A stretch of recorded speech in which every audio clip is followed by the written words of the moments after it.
and welcome back to my channel where I continue to cover the Dungeon Master's Sidekick tools provided by Tasha's Cauldron of Everything source module for Dungeons & Dragons 5th edition. In this video, I will be creating a Spellcaster class Sidekick, making use of the Fantasy Grounds character wizard to help me out. And once the character itself is created, I will go through the process of showing how to set up the various features that may be actionable from the character's action tab, plus any additional changes that have to be completed before the character can be used.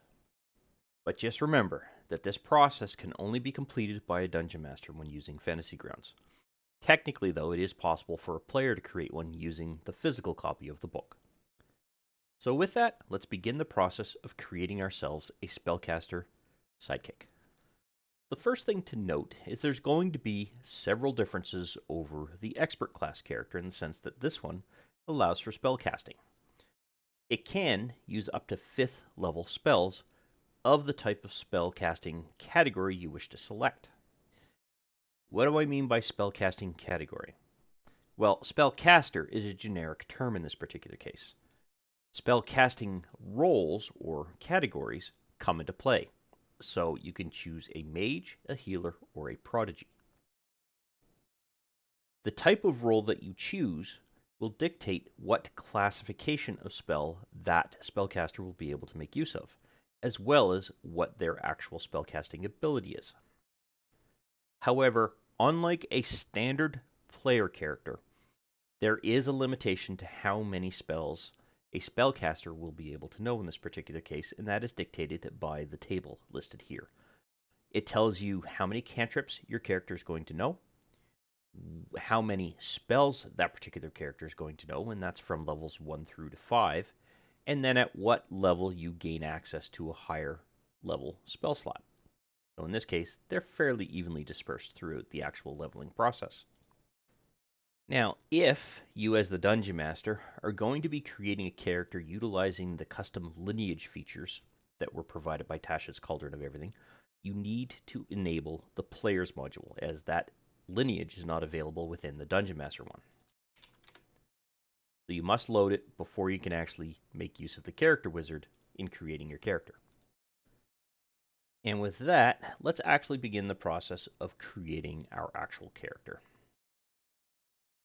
So once again, I'm going to choose the custom Lineage. And the reason I am doing that is it's going to allow me to essentially min-max our ability score as much as potentially possible. I'm going to make them a medium-sized character. I am going to give them Arcana for their variable trait, which would make sense. And in this particular case, I'm going to choose a mage, but it doesn't really much matter which you choose here for your ability score, except it's recommended to always try to match it with the ability score of the role that you're choosing. And finally, as per the limitations of the actual spellcaster class itself, in order for a sidekick to be able to gain access to spells, they need to understand one language. So you want to be able to choose that as well. And I'm going to choose not common in this case because I keep forgetting that is always there. I'm going to go with halfling in this particular case. Now that everything is set within our race, if you will, I'm going to head over to stats. And as per my previous videos where I've gone through and shown how to create a character, I'm going to make use of the dice roll option.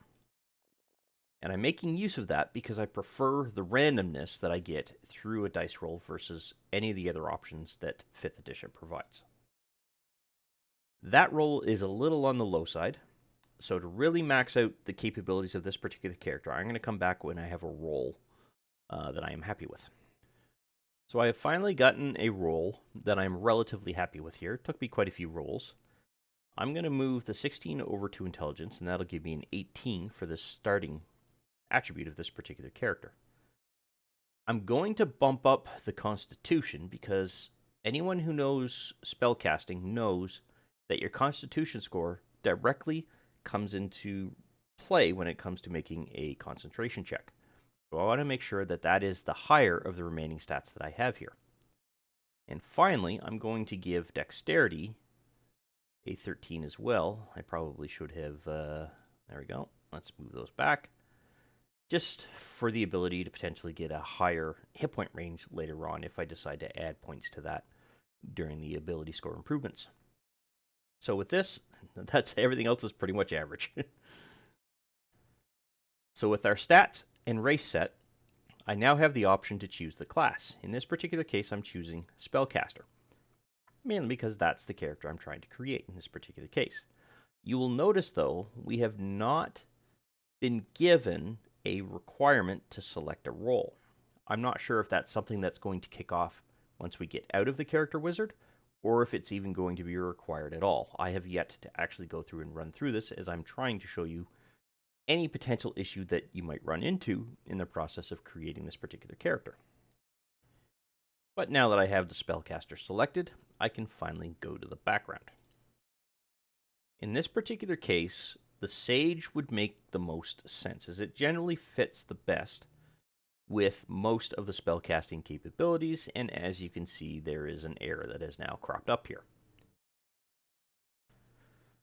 So the issue will occur if you happen to choose a skill here that your background provides at the time that you choose your race. So if you recall, I had chosen Arcana here. Well, the Sage background actually provides Arcana on top of History here. So it might be best to avoid any skill here that you know you're going to acquire through your background. Otherwise, you might run into that particular crash. So I wouldn't worry too much about that overall. So I'm going to finish with the background. In this particular case, I get to choose 2 additional languages. I'm going to go with Orc and Dwarvish. A little bit of a range of languages. Everyone's got their own level of curiosity when it comes to languages. So now the next thing that we have to deal with is going to be the inventory. In this particular case, oops, not sure why that's still open. Thought I had closed that. In this particular case, there really is no quote-unquote listing outside of this as to what you're going to gain for weapons. To solve or fill in the information for these, I'd like to go and take a look at another class that I know I have easy access to the weapons tables here, or the equipment tables, so that I can just quickly pull the one out of here and drag them down. In this particular case, I have not that. I want this. So simple weapons. So I'm going to give them a quarterstaff. And I am also going to go back to the class sheet and choose armor. Pop that open. And I'm going to drop in some leather, because we do gain access to light armor. Tools, none. A saving throw intelligence we'll have to worry about once we actually create the character sheet. And the skills are going to be these. Features, I should say, are going to be these. The skills we've already more or less got selected. Okay, plus there are some bonus proficiencies here. 2 skills of your choice. So we'll have to add another skill once we get there. So once we get to bonus proficiencies, we will take care of that. Now there is other equipment that we should potentially be looking at adding to this particular character. For example, maybe a backpack, but let's go for a pack. There are these ones here. I'm just going to throw an empty backpack there for now. It doesn't actually state whether we get a different kind of equipment, but let's see, does it show it in here? No. Okay. So again, those are just proficiencies. Our background, however, does give us some equipment here. So let me pop this open, move this down here. So we do gain this. So let me open up another class sheet here. Just close this. I'm going to leave this open this time. And I'm going to go to adventuring gear. So let me see. Ink.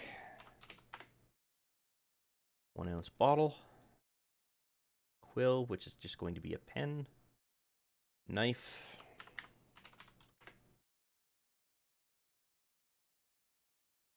We can worry about the letter, but for now I will give it a parchment, 1 sheet, and then I'll rename it. A common clothes, so that. And then a belt pouch. So let's give him a pouch.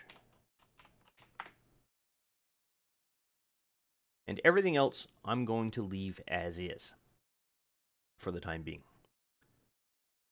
The other limitation might come into play with spells. We haven't actually gained any spell slots yet.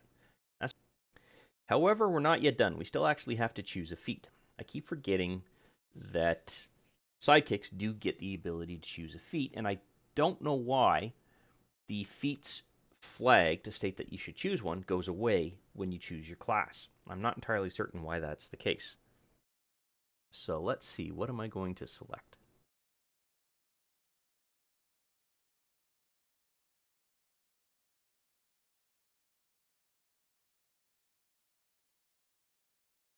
I'm going to go with Spell Sniper. No, Warcaster. I'm going to go with Warcaster. Okay, now I've selected the feat, and now I can save this particular character. Hopefully we don't run into a crash. Excellent. All right, so we're going to choose 2 of our skills. We already have Arcana, History, and Insights. So let's go with interesting selection here. Here we go. Okay. Perception and Investigation. Perception and Investigation. Okay, good. Now, we still haven't decided a role. Let's see, do we have to set anything here? No. So we're going to make the choice of the role.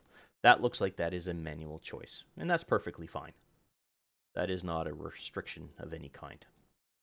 So, I've already made the decision that I'm going to be choosing a mage in this particular case. So, to make sure that that is clear, I'm going to subtext what this particular character is, and then I'm going to give them a portrait. Let's see, is there a spellcaster here? Yeah, the wizard will do. All right. So with that in mind, I'm going to choose an arcane focus from the background, specifically the venturing tools here. So I'm going to go with opening up the inventory.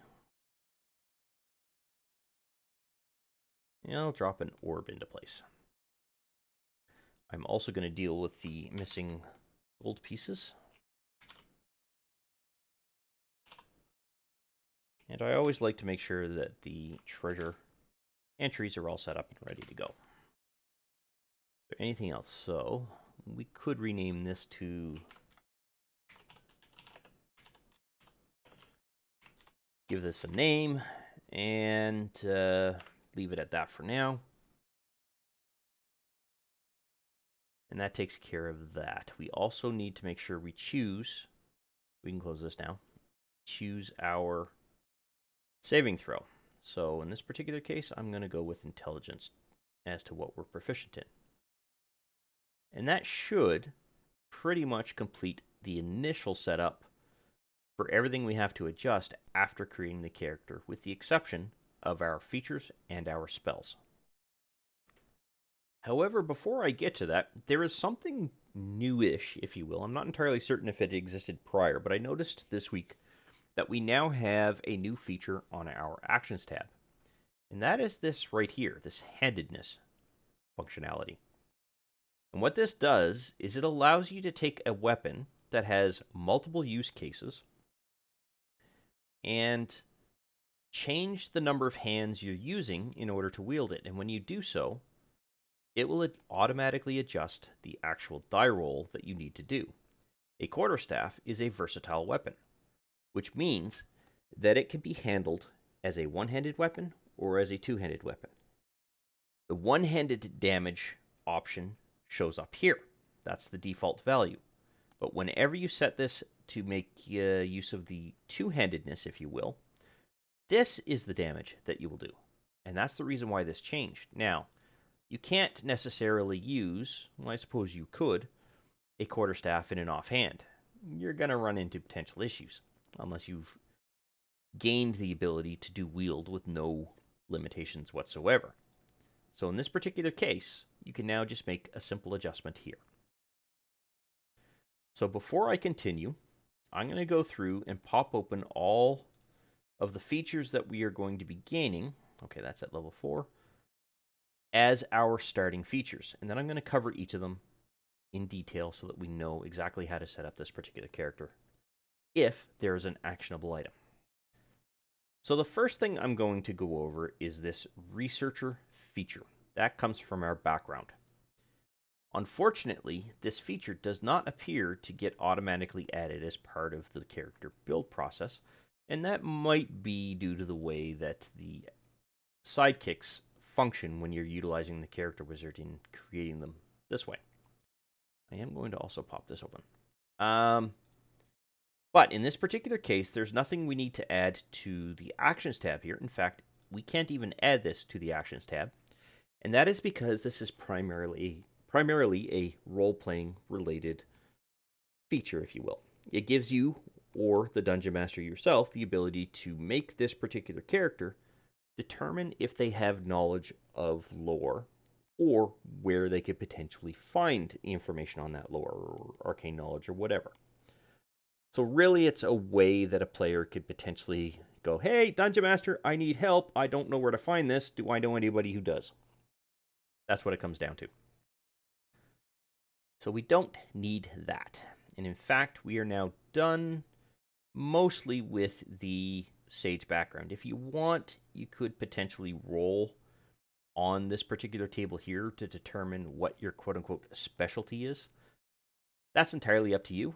I will, just for the purposes of completion on this. So in this particular case, they are a researcher.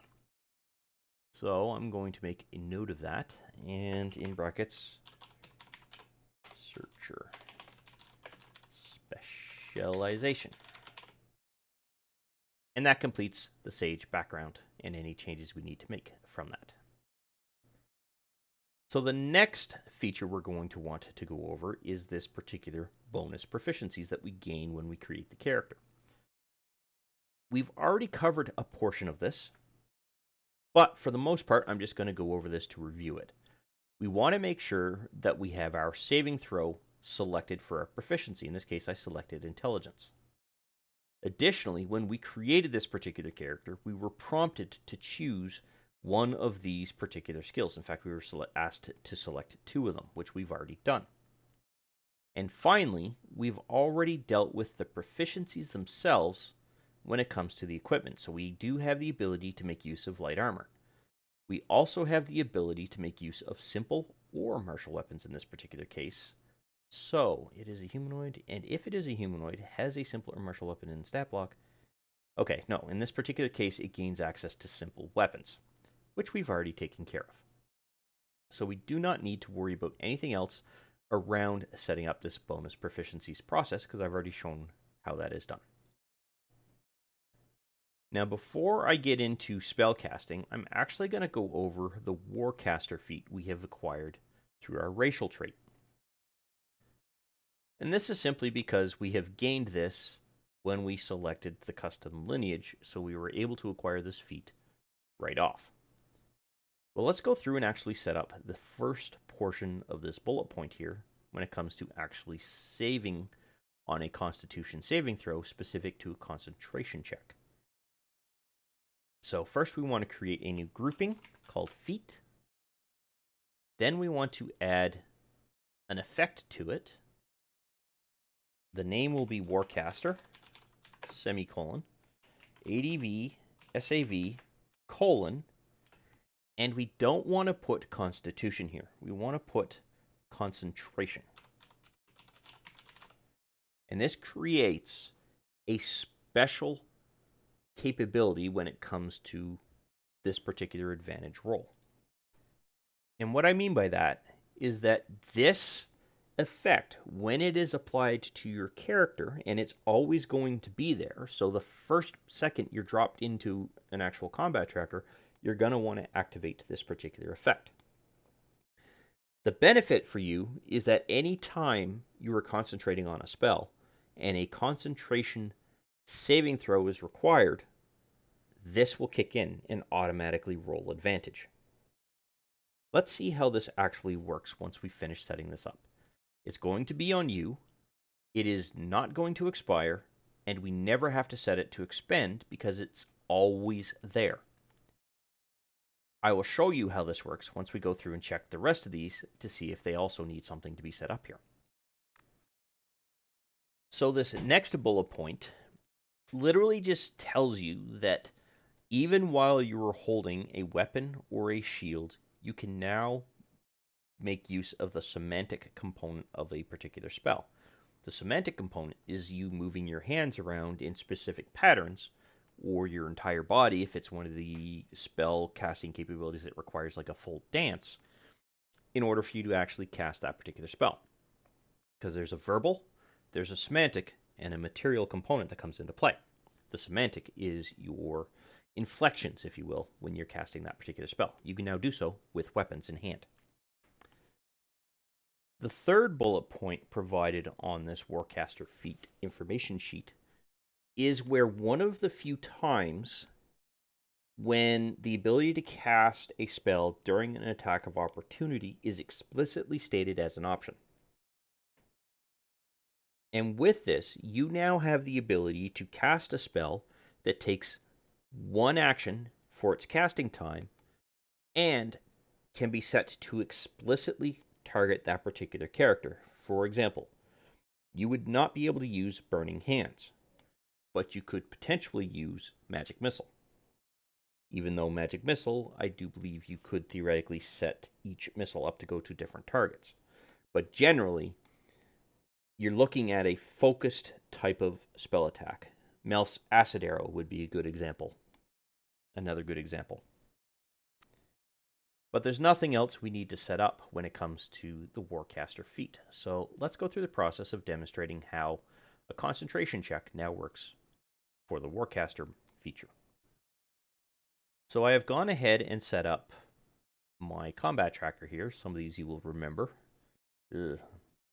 That's actually an example I was trying to work on for a particular question that I had on YouTube, so I excuse the verbosity of that particular effect, if you will. But what we're looking at is testing this. So we want to be able to set the advantage to a saving throw on concentration checks. Now, I don't have any spells yet that I require concentration on. So I'm going to go ahead and quickly select a spell that I need concentration on and go ahead and cast that. Alright, so I'm just going to point one thing out here. Because I'm going up against a dragon with a level 1 character, I have just temporarily bumped up the hit points so that it can survive the first hit. As you can see, the character died previously when I did the actual test before recording. So I'm like, oops, I should probably make sure that this actually works as expected. Now, having said that, I'm going to make sure that I cast this protection from evil and good, drop it onto the Spellcaster, and this particular character is now in the process of concentrating. At least that's the theory. Now when I make the attack on that particular character, that still hits. That's said that a 4 still hits. And then roll the damage. We now see that we get 2 d20s that get rolled. And what we see is in fact the case. The die roll here did roll 2 die. It dropped a 2 and kept the 17. You will always know that an advantage roll has been made because there will always be a green colored die here. For those of you who are colorblind to green, you will want to look for the ADV keyword here. And in this particular case, the Spellcaster succeeded. And we see that because the spell is technically still in effect. So I'm going to roll a couple more times to see if I can get a fail. So I'm going to actually continue to roll some damage.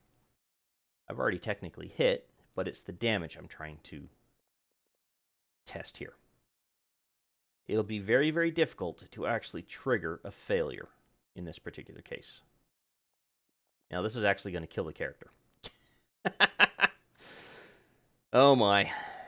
Anyway, so it succeeded up until they actually died. And for the sake of thoroughness, I have gone ahead and reset everything. But this is working the way that we want, so I'm happy. Now the last feature that I want to go over is this spellcasting feature. And the reason being is that we now need to choose a role before we actually make use of this particular character. I have already chosen the mage role, and I've already set up that character with that in mind. It would be nice if this was something that would pop up during the character creation as a selection option. That way you could actually go through and set everything up.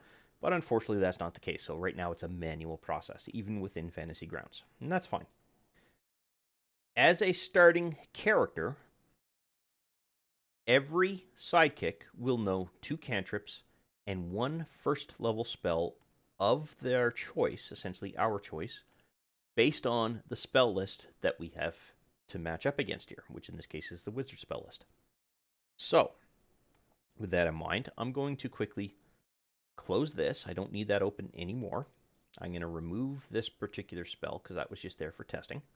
And I'm going to go through, and there are 2 ways that we can do this. I'm going to go through and set up our spells, and there are 2 ways.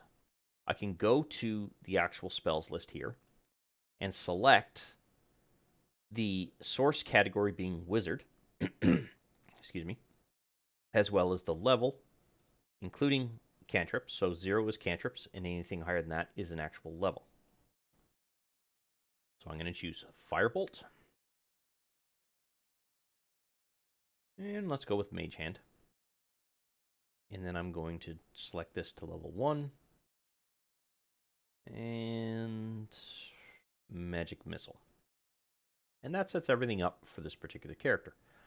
The other way that I could have done that is simply gone to the class listing, dropped down until I got to the Player's Handbook edition of the Wizard's spellcasting sources, and scrolled down until I got to spellcasting here, and then selected the wizard spells. That is another way that you could go ahead and do it. It's a little bit more long-winded, so I just prefer to select this, and then select the actual filter, if you will, to give me the list I'm looking for. It's the same list.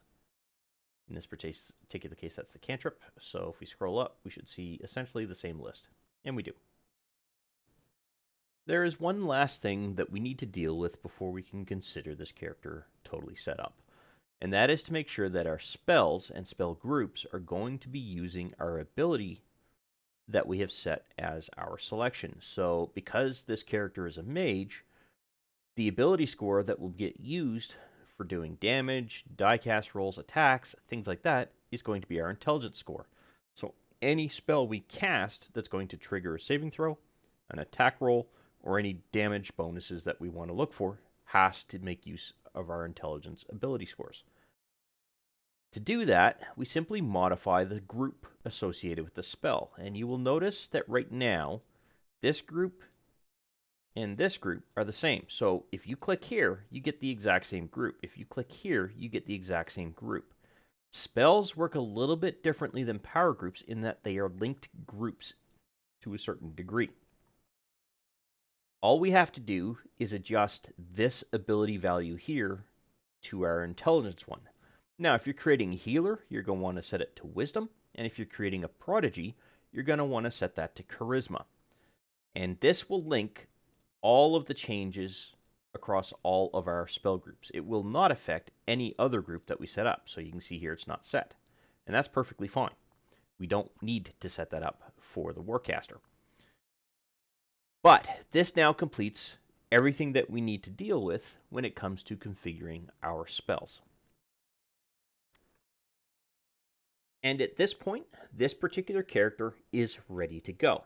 We can now take this Spellcaster, drop them into a campaign alongside of our party, and whoever is controlling this particular character has the ability to make use of it. It is all set up. It is all ready to go. So we don't need to do anything else.